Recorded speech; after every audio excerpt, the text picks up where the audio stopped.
မခေါ်ပါနဲ့အိုးငါပဲလိုက်ခဲ့မယ်မမေသားတို့ပဲခေါ်တော့ရလဲမမေလည်းမသိသေးဘူးမမေတို့စောင့်ကြည့်အောင်မယ်မမေနားမှာပဲနေနော်မမေသားတို့ကြောက်တယ်မမေရှိတယ်နော်မင်းဒီနောက်ကအရေးတွေနဲ့ဘူးကြီးကဘာလောက်တာလဲ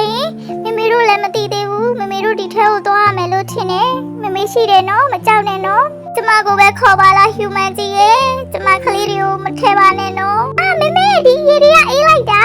မမေရှိရနော်မကြောက်နဲ့မမေတို့ဆင်ပြေသွားမှာပါဒီအလင်းတိုင်းကဘာဖြစ်တာလဲမမေ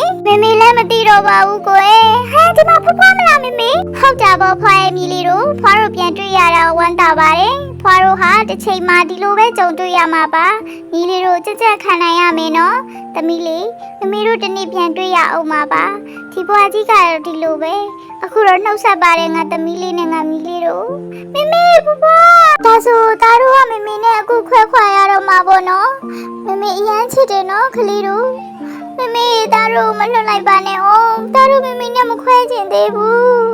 မမေသားလေးတို့မမေရှိတယ်နော်မကြောက်နဲ့သားလေးတို့မမေရှိတယ်မမေရန်ချစ်တယ်နော်မမေရဲ့ကလေးလေးတို့နေကြရင်မမေတို့ပြန်တွေ့ကြမယ်နော်မမေရဲ့ဟီးရိုးလေးတို့မမေရင်ထဲမှာတော့ထာဝရရှင်သန်